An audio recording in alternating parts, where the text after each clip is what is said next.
Bismillah, elhamdülillah, ve salatu ve selam ala Rasulillah, amma ba'd. Assalamu alaikum ve rahmetullahi ve berekatuh. Aziz qarindoshlar, hozir to'xtalganimiz Ramazondagi ko'zlarimiz. Ramazon sabr va tirishchanlik oyidir. Kishining aram qilingan narsalarga qarashdan o'zini tutib olishi yoki tutib olishga tirishchanlik ko'rsatishi sabr va tirishchanlikning qatoridandir. Bunday qilish kishining qalbini Alloh taolodan qo'rqish bilan gullanadigan Ramazon oyining ruhi bo'lmish taqvolik bilan oziqlantiradigan buyuk imoniy axloqqa odatlantiradi. Shubhisizki, Alloh taolo barliq mo'min er va mo'mina ayollarni nomahramlarga tikilib qaramaslikqa buyurgan. Chunki bu iymonning va Alloh taolodan qo'rqishning taqozzosidir. Alloh taolo mundaq deydi: Mo'min erlarga aytganki, nomahramlarga tikilib qaramasin. Avratlarini zinodan saqlasin.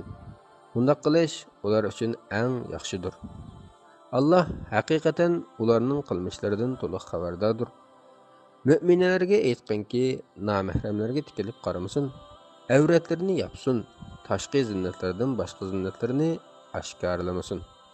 Imom Ibn Kasir bu oyatlarni tafsirlab bundaq deydi: Bu Alloh taoloning mo'min bandalariga nomahramlarga tikilib qaramaslik va harom narsalardan ko'zlarini yumib olishga qilingan buyrug'idir. Agar insonning ko'zi maqsadsiz holda harom qilingan narsaga tushib qolsa, ko'zlarini tezlikda boshqa yoqqa burib olish kerak. Haromga qarashdan saqlanish avratni haromdan saqlashga yordam beradi. Bu ikkisining birlikda qo'g'dilishi insonni qiyomat kunidagi pushaymondan qo'g'dab qoladi. Haromga qarash misoli zaharli bir o'qdir. Uningdan qadilish yeri dal qalbdir.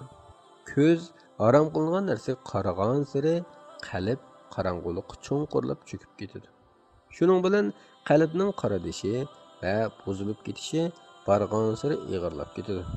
Balki bu qaradab ketish aqlni pardalab, haqni ko'rishdan ko'r qilib qo'yishi yoki hidoyatni tepishdan to'sib qo'yishi mumkin.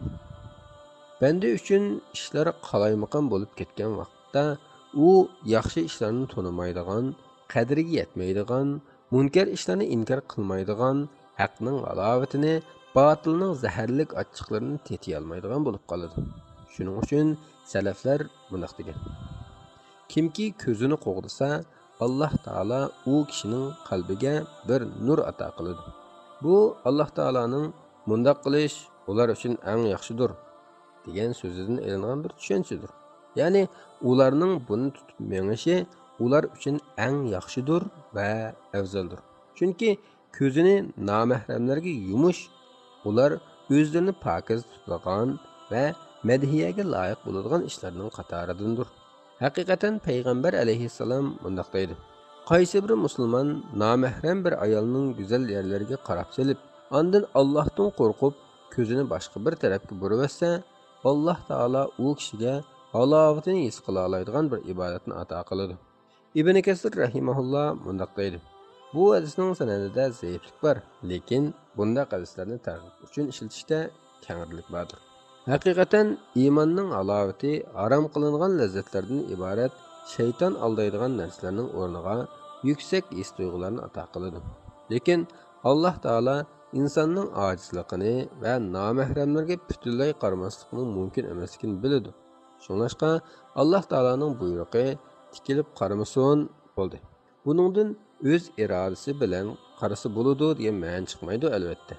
Butunlay qaramasin demasdan, balki bizdan haromga qaramaslikda haqiqiy bir shaklda tirishchanlik ko'rsatishimizni, ko'z ushtumtut haromga qarab solgan vaqtda Allohning buyrug'ini ulug'lab, ikkinchi qatim qarab solmaydigan bir darajada talab qildi. Payg'ambar alayhissalom Ali radhiyallohu anhuga: "Ey Ali, bir qaragandan keyin yana qaravermagin. Dastlabki qarashda ruxsat bor, ikkinchi qarashga ruxsat yo'q" degan edi. Nomahramlarga qaramaslik va avratni haromdan saqlash orqali nafsini halokatning qudab bo'libla qolmay, yana katta mukofotga erishgan bo'ladi. Balki uning mukofotiga butun yer jahon to'lg'udek dunyoning nozi ne'mat, zebu zinnat va go'zalliklari tang kelolmaydi.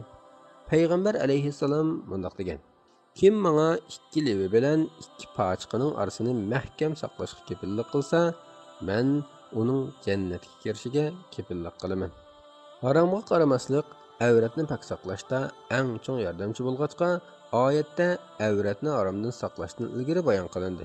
Chunki haromga qaraverish avval shahvoniy xiyollarga soladi. Ondan buzuqchilikqa boshlaydi.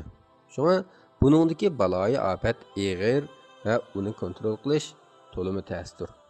Ba'zilar nomahramlarning ko'zini yumush, nafsiga zulm qilganlik deb o'ylashi yoki haromga qarashni dunyoning go'zalliklaridan huzurlanish deb qaraydiganlar erkinlikni bo'g'ib qo'yish deb biljalishi mumkin. Lekin shariatning hikmatini tafakkur qilib o'ylab boqqan kishi Qur'on Karimning bu ko'rsatmasida mazkur gunohning o'rniga qalbning moddiy va ma'naviy sog'lomligiga erishgan, bundaq haromlarni xohlagancha qilishning o'rniga Allohning dargohidagi abadiy, eng go'zal narsalarga intilgan vaqtda insonlarga qulaylik yarashning borligini payqaydi. Bundaq bo'lmaydigan dunyoning yomonlik va soxtaliklaridan cheklanmay turib, qandoqmi jannatning noz ne'matlari, xushalliqlari va hur-paraylarga erishkil bo'lsin. To'g'ri, haromga qarash ushbu dunyoda ozgina o'tkinchi lazzat va vaqtli xushallik elib kelishi mumkin. Lekin harom qilingan bu qarashlar bilan kishi dunyo va oxiratdagi har qanday ziyondanmi natijasi ig'ir ziyonga qilishi, ya'ni Allohning jamoli qarashining lazzatidan mahrum qilishi mumkin. Inson nomahramlarga qaramaslik qatorliqlarda Allohga itoat qilish orqali Rabbimizning jamoliga qarash ne'matiga erishib nijot topadi.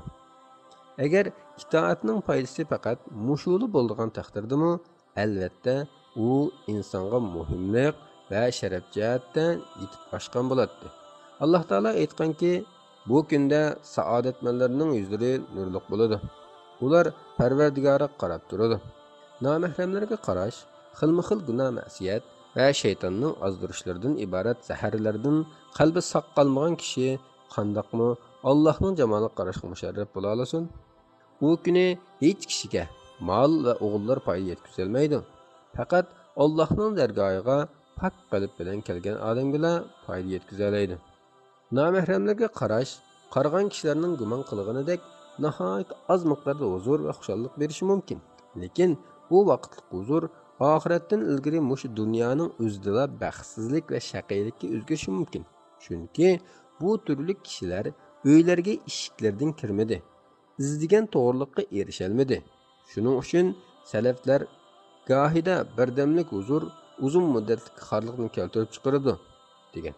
Buningga o'xshash xorliqni elib kelguchi lazzatlanish bilan shaqiylik bilan bulg'anib ketgan baxt saodatning va gunohlar do'g'lashtirayotgan huzurlanishning orqasida yugurib yurganligi uchun Ramazonda va Ramazondan boshqa vaqtlarda o'rnini to'ldirg'ili bo'lmaydigan vaqtlarni zoya qilib o'tishbadir. Her ne vaqt tanglasang avratingni haromga, boshlamchisi ko'zlaring qalbing qalur azobga. Ko'rganingning hammadan yumolmaysan ko'zingni, sabr qilgan ba'ziga o'ylan tutqin o'zingni. Ro'zlar turib haromdan ko'zingni uzalmay, asalning qilini ayirib, o'pibni yungdimay yegan odamga o'xshab qolmagan. Qo'rsqing halol yemak-ichmakdan o'zini tatib ro'z tutsa, ko'zlaring nada harom barkin deb izlab yurmusun. Jabir radhiyallohu anhu mundaq deydi: Sen ro'z tutquningda quliqing, ko'zing va tiling yolg'onchilikdan va haromlardan ro'z tutsin. Qo'shningga aziyat berma. Ig'ir besiq va salmoq bo'l. Ro'z tutgan kuningni ro'z tutmagan kuning bilan o'xshash qilib qo'yma. Shundaq ro'z tutgan kuningizni ro'z tutmagan kuningiz bilan o'xshash qilib qo'yma.